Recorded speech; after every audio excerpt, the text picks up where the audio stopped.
Hey, good morning. It's Jason again from Fraser Valley Rose Farm. I'm here at the Centennial Rose Gardens in Poirier Park in Coquitlam, and I wanted to show you around the gardens. But first of all, I guess I should fess up, I'm a bit on record as saying I don't prefer dedicated rose gardens like this. The reasons for that, I like like to see my roses interplanted with perennials, annuals, vines, shrubs, trees, whatever else, because I think, first of all, that the plants look better together that way. But second of all, if you've got underplantings of perennials and annuals underneath your roses, it can help to moderate your soil temperature and moisture. It can suppress weeds, which is really a big one. And also, the more balanced your biodiversity is in your garden, the more wide variety of plants you have, the better balanced your insect population is. And then it serves to reduce those outbreaks of the pest insects that sometimes plague rose gardens.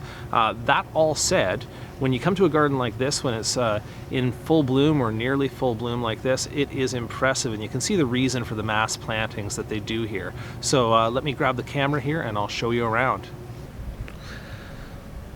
Well, there is no denying how nice a mass planting can be at showing off the good qualities of a particular rose. This one here being South Africa, a rose I've seen in a lot of gardens, and it's never disappointed me the way it looks. So it's rather newer than I usually propagate, but I may have to find a way to get a supplier for this, because what an extraordinary rose. Reminds me a little bit of Julia Child, flowers a bit bigger and a bit oranger. And rambling along the back wall here, this garden does a decent job of mixing some of the old roses with some of the new roses. This one here is an old rambler named Chevy Chase, with just extraordinary dark flowers for a multiflora rambler with a really nice scent. So this is what I mean by the underplanting of the roses. You can see that this is done in the classic style of the rose garden, with the bare knees of the rose and the bare soil underneath, and what that results in ultimately is a little bit of weed pressure.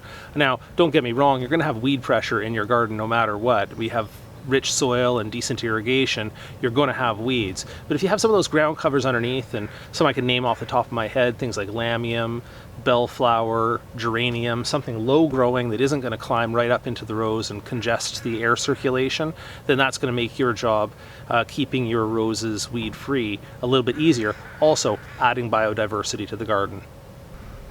Well, this beast of a rose is a rose named Salita. And I'm going to see if I can get a close-up of the flowers.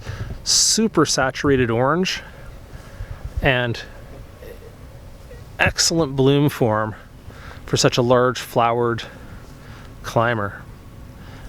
A beast. I'm not sure I've ever seen this rose in any other rose garden except for this one right here. Some of you can correct me if I'm wrong. But yeah, wow, what an extraordinary color. I wonder if I'm even getting that on film. And this big shrub here is Fantine Latour, which I think is actually a centifolia rose. I was here, 3-4 weeks ago. It was like way more heavily in bloom than this, but still an exceptionally nice rose, and something you're only going to see in the spring. And that's Rosemary Harkness in with a group of other multicolored roses. Rather like it when they're not all one big mass of color. Although the mass plantings are very effective, this is beautiful as well. Now, mind you, on the issue of mixed plantings, the city of Coquitlam does a great job in Poirier Park here, putting together lots and lots of mixed plantings here. You can see how many species they've used in this garden here. Got some St. John's wort, some salvia, all sorts of stuff in the background there.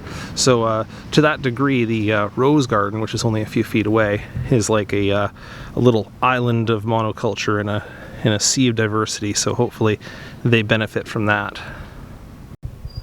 Okay, I think I'll end off my tour with a quick overview of the whole garden. That's that Salita I showed you before. Westerland climbing over there. You've got the beds of roses.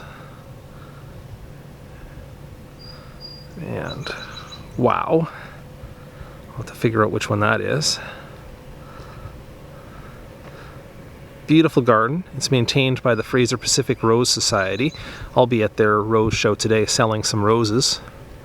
Got to unload the van in just a minute here, but yes, I had to stop by the rose garden because, wow, nicely done, guys.